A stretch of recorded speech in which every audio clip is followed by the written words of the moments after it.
Prezados irmãos, queridas irmãs, presentes a este auditório, mas também aqueles que nos ouvem através da sintonia da Rádio Ismael, ao redor de todo o mundo.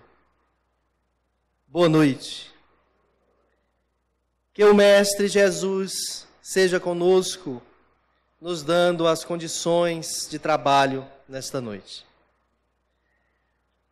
O tema que nos fora proposto, dai a César o que é de César, está presente em o capítulo 11º do Evangelho segundo o Espiritismo, que tem como tema central amar ao próximo como a si mesmo. O que me deixou muito feliz a oportunidade de trabalho, mas ao mesmo tempo me fez descobrir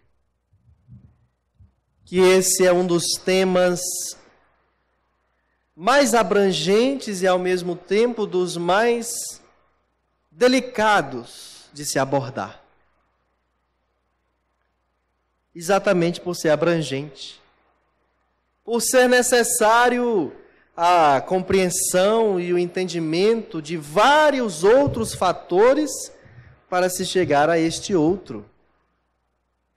A primeira coisa que me chamou a atenção foi que motivos teriam levado Allan Kardec a inserir no capítulo 11, que trata amar o próximo como a si mesmo, em que ele começa com a passagem narrada por Mateus e Lucas sobre um discurso de Jesus com os fariseus sobre o maior mandamento.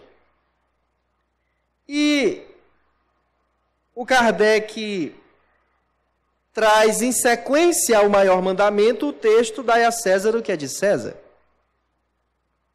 E depois ele coloca instruções dos Espíritos que vão nos falar sobre a lei de amor, o egoísmo, a fé e a caridade, e caridade para com os criminosos. Eu fiquei me perguntando qual é a lógica de meter César e dar a ele o que é dele e a Deus o que é de Deus nesse capítulo de amar. Qual a obviedade do amor, ou qual a ligação do amor com a disciplina?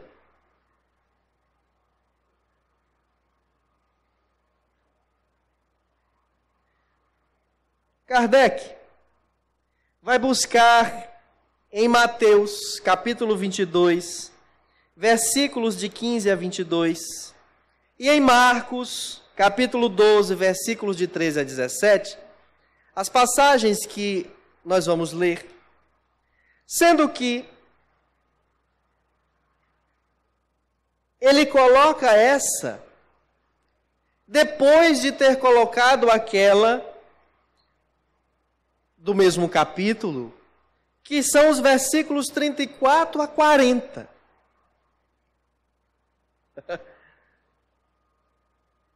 Ora, mas que interessante. Kardec faz em O Maior Mandamento a seguinte estrutura de compreensão. Ele põe São Mateus capítulo 22, versículos 34 a 40, pula para Mateus no capítulo 7, versículo 12, vai para frente agora em Lucas, capítulo 6, versículo 31, retorna a Mateus agora no capítulo 18, versículos 23 a 35, tentando costurar um raciocínio sobre a lei de amor. Tentando mostrar como as palavras de Jesus, sejam elas ditas no início do seu messianato, seja ela dita no meio, jamais ao fim, sempre vão obedecer a um critério de logicidade. É a prova inconteste de que Jesus sabia do que dizia. e que, portanto, não era um profeta qualquer.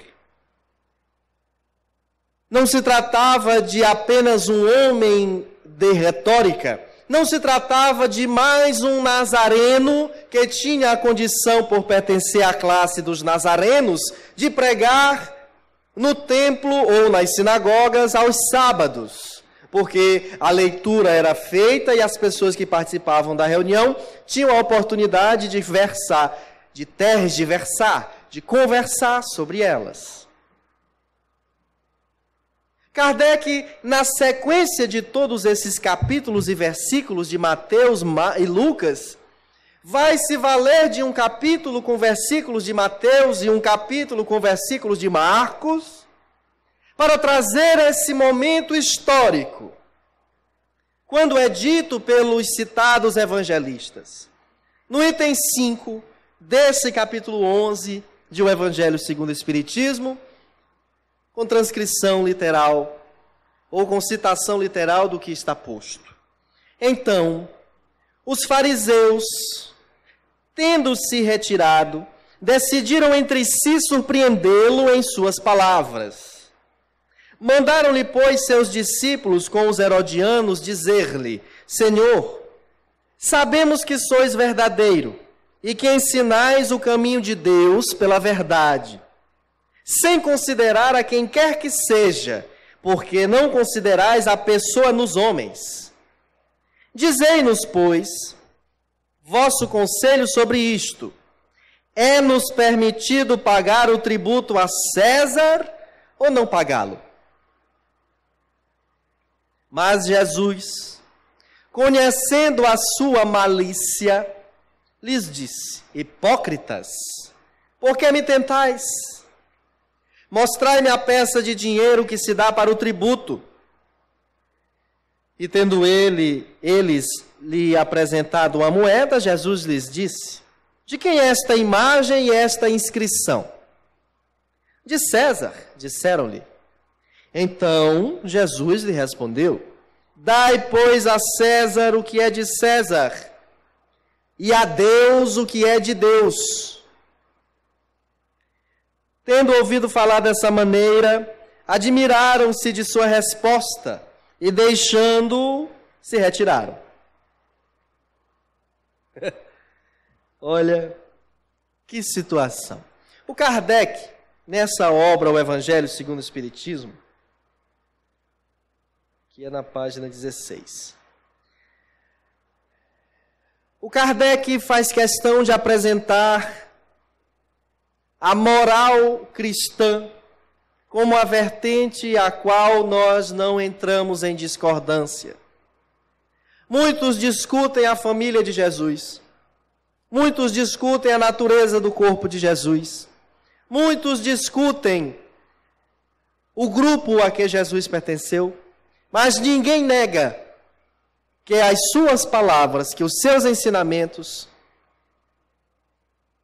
tinham por objetivo promover profunda reflexão na criatura humana, naqueles que o ouviram de viva voz e naqueles, nós outros, que passamos a ler os registros dos evangelistas. Então Kardec entende que para que nós bem compreendamos Jesus, faz-se necessário atentar para o fato de que ele falava a um povo judeu, valendo-se de uma habilidade retórica muito interessante, que é a contação de histórias. Jesus valia-se das parábolas para explicar os seus ensinamentos. E agradava muito as pessoas, porque até hoje nós gostamos de ouvir história. Aliás, fala-se até que as pessoas que gostam de ouvir história podem correr grande risco em se deparando com um pomar onde existe uma macieira, que de repente pode ter uma maçã, que queira lhe contar histórias e dentro daquela maçã ter um veneno que torne as criaturas, ao invés de ouvintes ou narradoras de histórias, fuxiqueiras que ouvem ou que falam. E Kardec, no início do Evangelho, traz um capítulo chamado Notícias Históricas, onde ele explica o que são samaritanos, nazarenos, publicanos, portageiros, fariseus, escribas, sinagogas, saduceus, essênios ou esseus e terapeutas.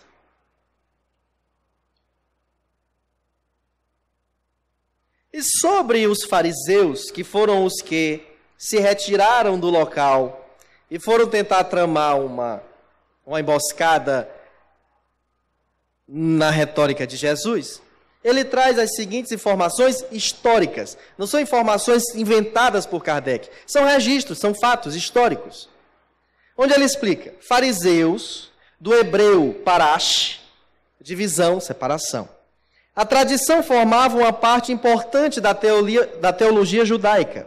Ela consistia na coletânea das interpretações sucessivas dadas sobre o sentido das Escrituras e que se tornavam artigos de dogma. E por isso os publicanos acreditavam numa parte, os fariseus noutras, os escribas noutras. E sobre os fariseus, nós vamos encontrar a informação de Kardec que entre as seitas judaicas, a de maior influência era a dos fariseus, que teve por chefe Hilel. Hilel, aquele que nós vamos encontrar em a obra Brasil, Coração do Mundo, Pátria do Evangelho, e que Jesus refere-se a ele para uma missão muito especial quanto a o que se chama de colonização da nossa nação. Hilel, doutor judeu, nascido na Babilônia, fundador de uma escola célebre, onde se ensinava que a fé não era devida senão às Escrituras. Fora das Escrituras, a fé era condenável.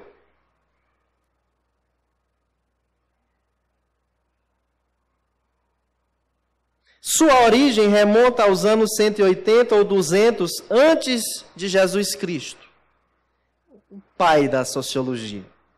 Os fariseus foram perseguidos em diversas épocas, notadamente sob Hircânio, soberano pontífice, rei dos judeus, Aristóbulo e Alexandre, rei da Síria. Entretanto, este último, tendo-lhes restituído suas honras e seus bens, eles recuperaram seu poder, que conservaram até a ruína de Jerusalém no ano 70 da era cristã, época na qual seu nome desapareceu em consequência da dispersão dos judeus. Perceba, os fariseus tomavam parte ativa nas controvérsias religiosas, servis observadores das práticas exteriores do culto e das cerimônias, cheios de um zelo ardente de proselitismo, inimigos dos inovadores, eles afetavam uma grande severidade de princípios, mas, sob as aparências de uma devoção meticulosa, escondiam costumes dissolutos, muito orgulho e, acima de tudo, uma paixão excessiva de dominação.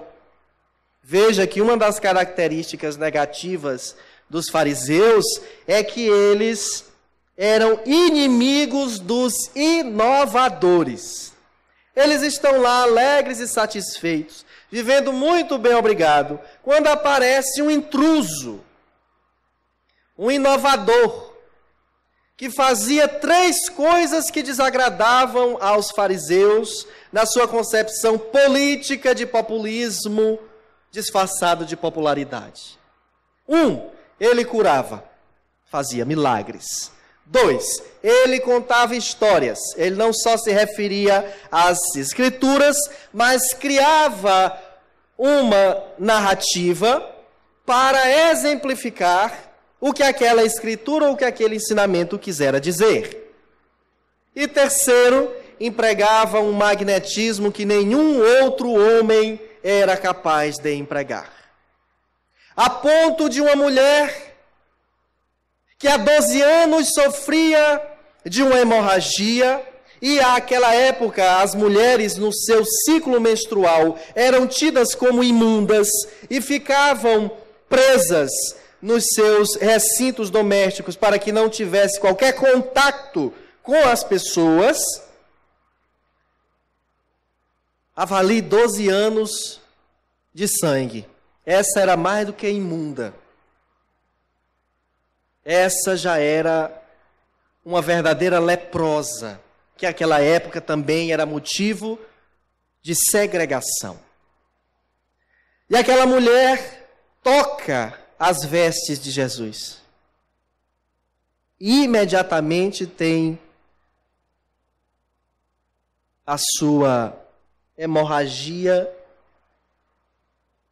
estancada. Não tem mais. O magnetismo do olhar, o magnetismo do sorrir, o magnetismo do referir-se, o magnetismo tamanho que um homem sentado no seu trabalho da coletoria lhe vê entrar à porta, ouve seu nome e diz: segue-me. E ele de imediato levanta e o acompanha.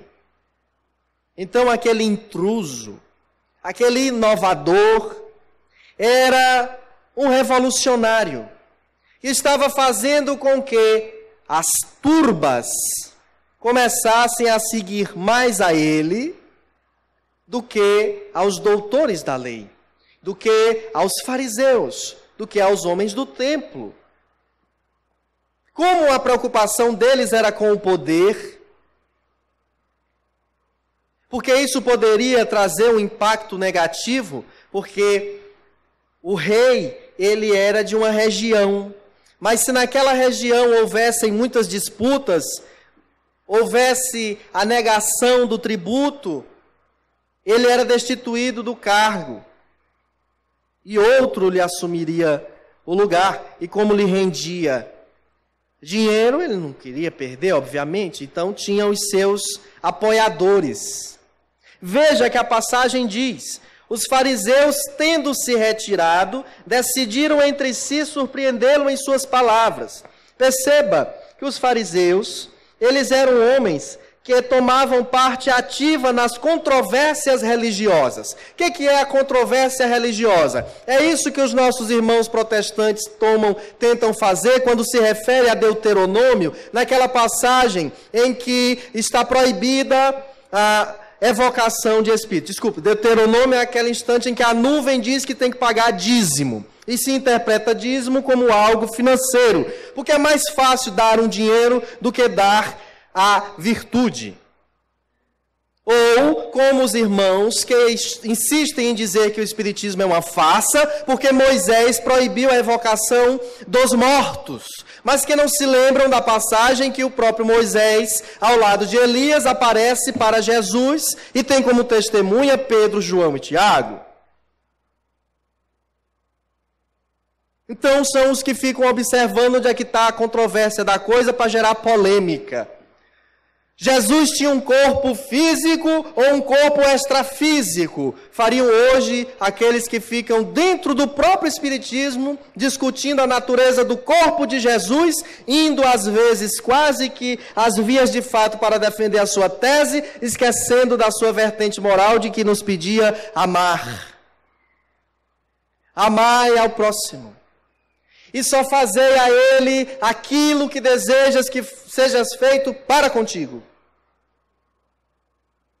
É por isso que Kardec trabalha em O Evangelho segundo o Espiritismo, não a letra morta, mas o sentido vivaz daquilo que o Mestre quer nos tocar na alma, nos convidando a uma constante reforma íntima, porque nós estamos fadados ao progresso. Heráclito de Éfeso já o anunciara ao dizer que tudo flui.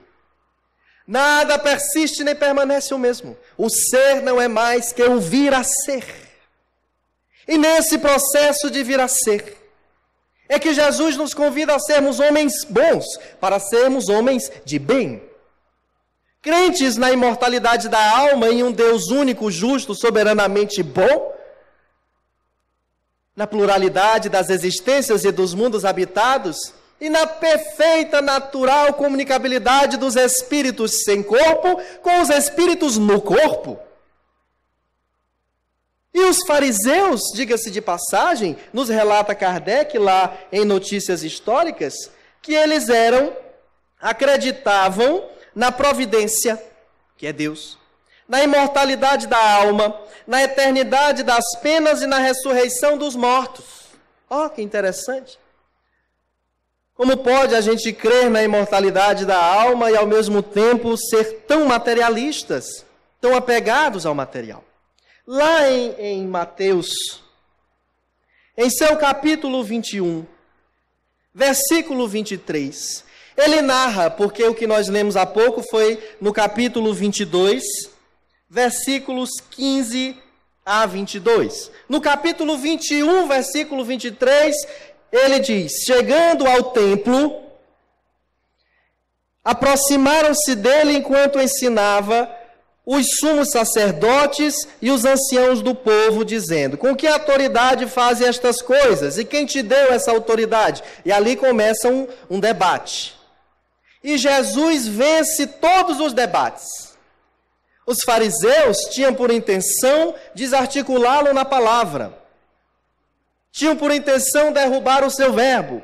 Tinham por intenção derrubar o seu discurso, fazê-lo entrar em contradição, fazê-lo inflamar o povo contra o governo, ou fazer o povo ser subserviente ao governo e, portanto, descaracterizar a sua intenção. Só que Jesus sai de luva de seda, dando-lhes no rosto, mostrando o ensinamento verdadeiro e aferrado às Escrituras Sagradas. Jesus fala quem lhe deu a autoridade, e eles se sentem afrontados. Jesus narra-lhes a parábola dos 2 filhos na vinha. Jesus narra a parábola dos vinhateiros homicidas. E quando chega nessa parte dos vinhateiros homicidas, Jesus diz assim: o reino de Deus vos será tirado e será dado a uma nação que produza seus frutos. Quem cair sobre esta pedra ficará despedaçado. Sobre quem ela cair, o esmagará. E aí Mateus registra algo muito interessante, que é o início da discórdia. E tendo ouvido as suas parábolas, os sumos sacerdotes e os fariseus entenderam que falava a respeito deles. Jesus jogou uma para nós.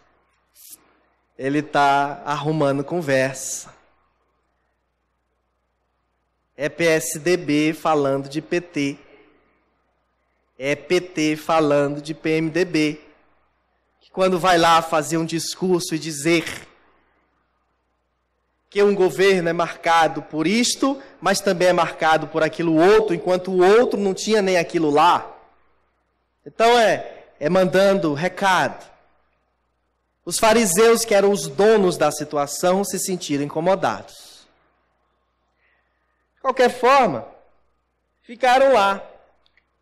Aí se viram obrigados a ouvir a parábola do grande banquete, que é aquela em que o Senhor, o rei, resolve dar um banquete de convivas e manda chamar e o pessoal não vai. Manda chamar de novo, matam quem ele mandou chamar, e ele manda uma terceira vez, agora chama qualquer um, e aquele que aquele que chega sem a túnica é posto para fora. É nessa hora que surge o versículo 22, o capítulo 22, no versículo 15. Eles já não aguentando mais a sua moral, através de um verbo eloquente, inovador de narração de histórias, eles dizem assim: a gente precisa derrubar esse cara. Ele se daí estudou muito as escrituras, ele parece que nem é nazareno, porque nazareno era o que mantinha a castidade, não usava álcool e mantinha o cabelo e a barba longa. Esse aí nem parece que é nazareno, ele só tem estereótipo de nazareno. Ele parece mais que é Essênio ou Esseu. Esse conhece demais e tem uma vertente muito interessante das Escrituras. Nós precisamos fazer com que o povo se rebele contra ele. O que mais incomodaria aquele povo já naquela época? Dinheiro. Aquelas pessoas não aguentavam mais a dominação de Roma na cobrança do tributo. Onde chegava lá para cobrar o imposto, se não tivesse o dinheiro, lhe era tomado a casa, a mulher, o filho, os animais, a plantação. Serviço feito pelos publicanos e que tinham chefes. Aliás, um deles, muito famoso, chamado Zaqueu, que alguns estudiosos mais tarde o chamam de Matias e que viera a ser, como assevera Jorge Damas Martins, o 13º apóstolo. Mas que Lúcio, através de André Luiz Ruiz, nos traz outra conotação, a qual nós não discordamos e nem discutimos se foi ou se não foi, ficamos com as obras, que é o mais importante. Aí é que os caras ficam chateados. Nós temos que bolar uma com esse homem aí e botar ele contra o povo, ou o povo contra ele. Aí veja. Então os fariseus, tendo se retirado, decidiram entre si, entre aquele colégio, surpreendê-lo em suas palavras. O que é que eles fizeram? Como todo bom hipócrita, mandaram-lhe, pois, seus discípulos. Eles mesmos não foram, mandaram os asseclas. Mas acompanhados de quem? Dos herodianos. Mandaram-lhe, pois, seus discípulos com os herodianos dizer-lhe. Por que os herodianos? Porque se Jesus diz ali, pague não, fuja dessa dominação, preso naquela mesma hora, e por ali mesmo encerrava a história do mestre. Veja que Mateus diz, Jesus conhecendo a sua malícia,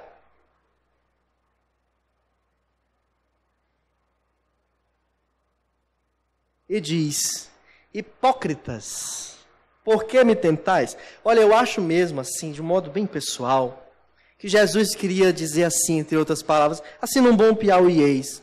Vocês são doidos, é? Vocês pensam que estão falando com quem? Com quem não conhece das coisas? Como é que vocês vêm me fazer uma pergunta dessa? Eu já sei o dia que eu tenho que morrer, rapaz. Ora, se eu vou morrer antes do tempo, nada. Dê a César o que é de César e a Deus o que é de Deus. Pague seus impostos, mas cumpra com seus deveres enquanto criatura humana. E qual é o dever enquanto criatura humana? Amar a Deus sobre todas as coisas e ao próximo como a si mesmo. E é por isto que encontramos, como segunda leitura do capítulo, amar ao próximo como a si mesmo, a ideia de dar a César o que é de César. Onde o mestre leonês tem por intenção fazer com que nós, os espíritas, sejamos homens e mulheres cumpridores de seus deveres sociais. E enquanto homens e mulheres que devem cumprir os deveres sociais, estão as leis a que a comunidade em que pertencemos nos regem, como as de trânsito. Nós estamos dando a César o que é de César na lei de trânsito? Andando na contramão, sem habilitação, com o veículo irregular?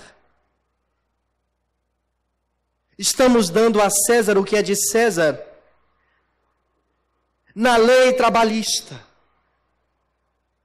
onde estamos sendo fiéis cumpridores dos nossos horários na entrada e na saída, mesmo que a estrutura física, o soldo percebido no fim do mês, não seja aquele que nós julgamos ser os compatíveis? Enquanto Jesus faz o exercício de separar o que é de César e o que é de Deus, ele faz com que, fazendo nós uma reflexão profunda, encontremos dar a César o que é de César dentro dessa estruturamento moral de dar a Deus o que é de Deus, porque tudo provém do Pai.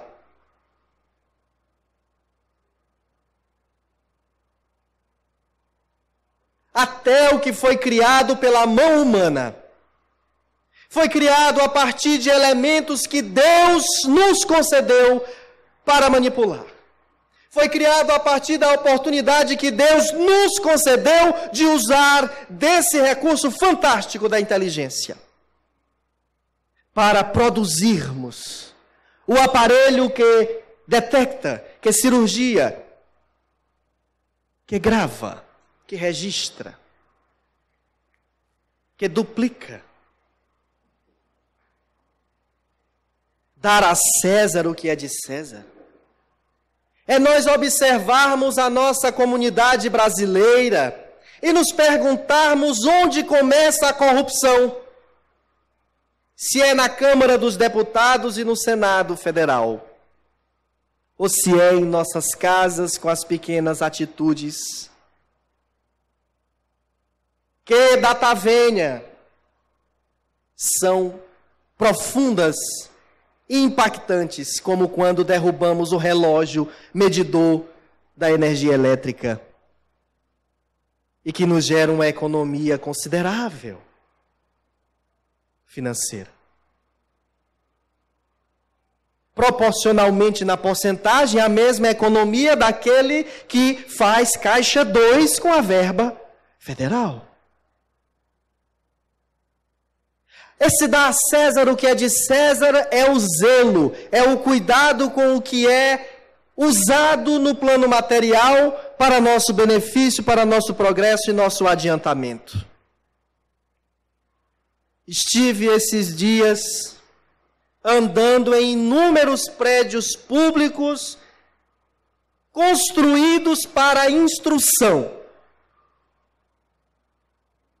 E as cenas que se registram são deprimentes. O estado das paredes, a situação das lâmpadas, do teto, o piso, os banheiros, os aparelhos disponíveis, o bebedouro. Nós, usuários do que é público, depredamos, deterioramos, desgastamos, não pelo excesso de uso, mas pelo deszelo. Isso é público. Mas as pessoas acham que estão fazendo um grande exercício de cidadania, escondendo-se atrás de uma máquina e digitando para aparecer nas suas páginas de rede social os apelidos jocosos de coxinhar ou de petralhar quem quer que seja. E acham que estão dando grande contribuição em defender as suas ideias. E defendendo também o seu bolso na hora de dirigir-se à urna para votar em quem quer que seja, votando naquele que melhor lhe pagar, naquele que atender aos interesses financeiros de sua família.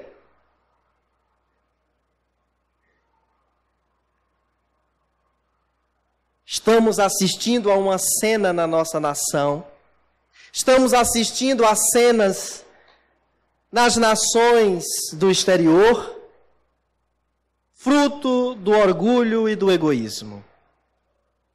Fruto dos discursos e das interpretações ao pé da letra. Onde homens que creem na imortalidade da alma pensam ser heróis ao detonar seus corpos e matar várias outras pessoas. E chegando ao céu terão 7 mulheres virgens à sua disposição.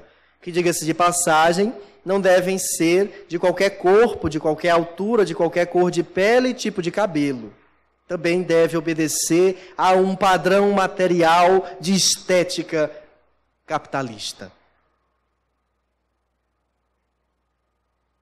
Ontem, assistimos um homem que tem tantos recursos financeiros, que seria capaz de garantir a vida material de cada um de nós presentes a esse auditório e das nossas mais 2 ou 3 gerações de cada família nossa, de tão rico que ele é.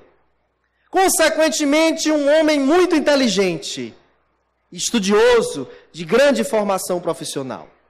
Incitar um povo a armar-se e disparar projéteis na direção de uma candidata que é contra o armamento da forma com que hoje é praticada na nação a qual ela concorre na condição de presidente. Veja que o que nós temos assistido no Brasil é algo semelhante. É um partido de fora do contexto do que ele estava acostumado há 70 anos pegar um montante e botar no seu bolso sem ter instrumentos que conseguissem fiscalizá-lo de modo suficiente e puni-lo, incita o ódio. E aquele outro que acha que porque faz alguma cota de bem, tem o direito de também fazer uma cota de mal, incita o ódio em contrapartida. E nós, em plena pós-modernidade, quando imaginávamos que nada mais viria depois dos conceitos de Michel Foucault, ao estudar o sistema prisional francês e perceber que se vigia e se pune e não se educa e se transforma, encontramos Zygmunt Bauman, incansavelmente apresentado na sua teoria do estado de liquidez pelo professor Dr. Leandro Carnal nos 4 cantos desse país, nos mostrando que não temos mais rigidez nos propósitos, que não temos mais uma ideia que é fixa, nós temos ideias absolutamente voláteis, flexíveis, que basta eu dizer qual é a minha ideia e outro dizer que eu estou errado, e imediatamente eu já aceito o que ele disse, porque me permito ser dominado para ao mesmo tempo pertencer a um grupo eminentemente materialista. Mas vamos encontrar em Jesus as palavras de bem-aventurados os aflitos, porque serão consolados. A aflição que hoje assistimos em ambiência material não pode nos atingir o estado de espírito. É preciso que nesse instante em que a nossa nação e que outras nações do mundo passam por crises morais diversas, nós demos a matéria o que é preciso, que é o bom exemplo. Respeitando, acatando, atendendo, e não cruzando os braços e dizendo eu não vou mais votar, ou eu não vou acompanhar a trajetória das eleições, ou seja, do que for. Mas justamente o contrário. Para que nós tenhamos cumprido uma determinação do próprio Jesus, que nos pede, dai a César o que é de César, porque estais encarnado. Bem-aventurados os que assim agirem, porque possuirão a terra. E diz Kardec, à espera dos bens do céu, o homem tem necessidade dos da terra. Nós não precisamos de muito dinheiro. Nós só precisamos que educação, saúde, segurança, infraestrutura funcione a contento, porque o recurso existe para isso. Mas não é com achincalhos, com apontamento de dedo, com acusações que nós resolvemos questões como essas. É com a contribuição nossa de diálogo fraterno. Mas que antes de partir para o embate das ideias, atendamos ao preceito de Deus de amá-lo sobre todas as coisas e ao próximo como a si mesmo, evitando a guerra, evitando a agressão, a arma, o sangue, evitando a língua ferina que maltrata e optando pelo silêncio, mas sobretudo pelas mãos que agem. As mãos que agem em casa dando a educação devida. As mãos que agem em sociedade, acatando todos os seus deveres, não esquecendo-se que, embora possuidor de direitos, tem deveres que antecedem as suas questiúnculas. Para que nós possamos servir a Deus e dar a Deus o que é de Deus, é preciso nós nos vincularmos a Ele. E há um recurso extraordinário de vinculação divina, que é a prece.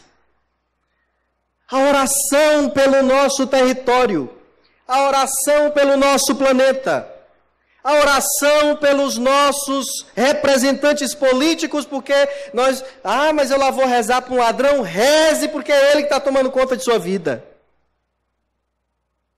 Senhor, tende piedade de nós, dando juízo, equilíbrio, razão a essas criaturas.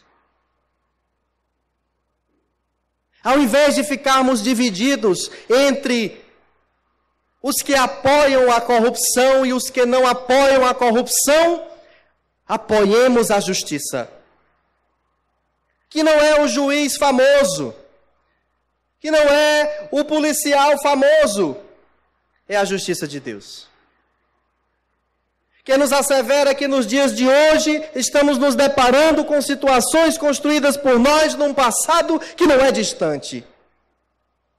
Quando, lá na concepção de república, nós deturpamos na sua execução das coisas.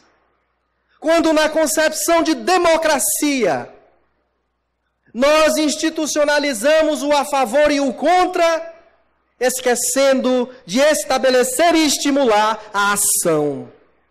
A ação que resolve. Madre Teresa de Calcutá.